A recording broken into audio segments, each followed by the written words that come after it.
I'm Karen Merkel and I'm 61.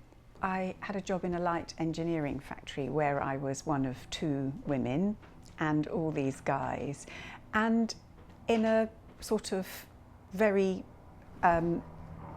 friendly atmosphere, but the sort of stuff that we now read about and listen to about men's behaviour, which was very unreconstructed at the time. And then I left, mostly because of that stuff, and worked in a typing pool. It was one of those things that made me hungry to do something else. And it was in an era where the world was your oyster. You could go and claim space and fill it and all those things. I know I have been blessed because of the date I was born.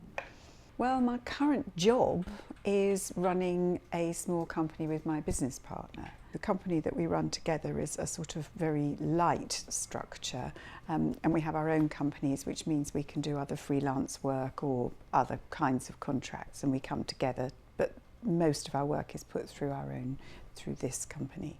Our company is called New Media Networks, and we're just on the point of setting up a charitable interest organisation to run alongside the work that we do, because we realise that the bulk of our activity actually is for public benefit, and we don't really make a lot of profit, and we're not interested in doing the work to make profit. We want to, obviously, we need to eat, and it needs to pay for itself, but our plan is to move into more charitable facing activity, which doesn't mean we want it to be worthy, but it's just in that sector. The most rewarding element of the work, I suppose, is the amount of freedom that we have. The freedom to say, no, we don't want to do that, and push ideas that we think are important or interesting or useful. It's very hard to get the balance right, and inevitably we're, in the field that we're in, it's sort of a little bit, it's all or nothing. You get loads of work all at once, and then you have to farm it out to others, and it's quite hard to make it flow so that we get a regular income and we can plan. That, of course, is our perennial aim. In the last 10 years, my work's changed hugely, because I ended up being in a senior leadership position at the BBC in the global division. The structures changed around me, and I found myself perpetually being promoted, and it was that kind of, what's happening? Do I want this? And not really being ahead of it enough to say, actually, this is where I need to stop and get off. And I went from there to Amnesty International and did a stint there launching their, well, it's not new now, but their international websites and online environments, and introducing some new ways for them to work online. And then I did another stint for a commercial company, which was called Digital Public.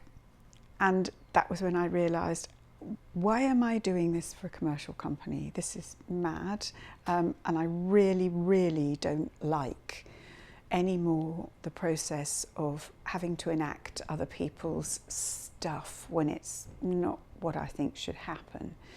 And I ended up not having a fight, but it was a piece of work which was about creating a disability, online disability environment for business links, or I think it was called business links.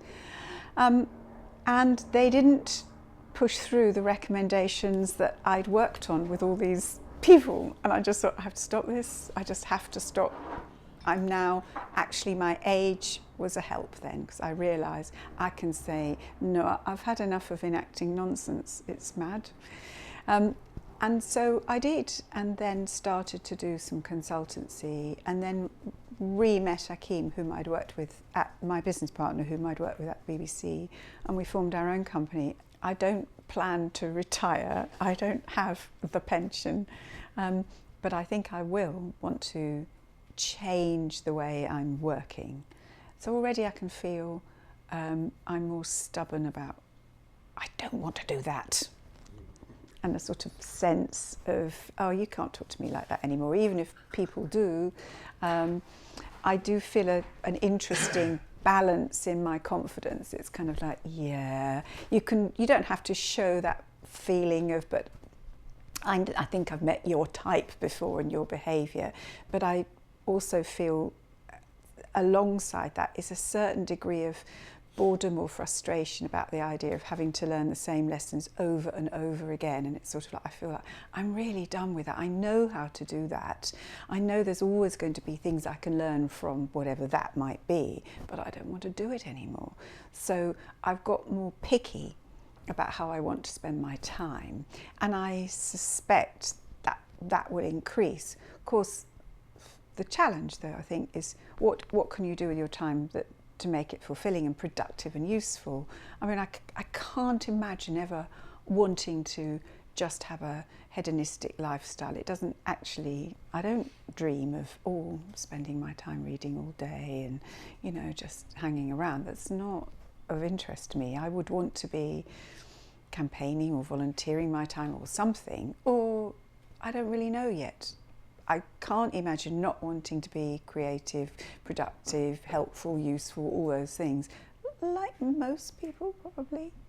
I don't know, but I have been blessed. I come from the end of baby boomers, and I think we said a lot of things about, I mean, I can remember people saying, oh, we should be fighting for more leisure time, and thinking, oh gosh, that's interesting. I mean, nobody says that anymore, but that was certainly around when I was just starting work as an idea. And so I've never had to be a wage slave, apart from when I was much younger. I've just remembered, actually, my first job was in an office. I've completely forgotten about it.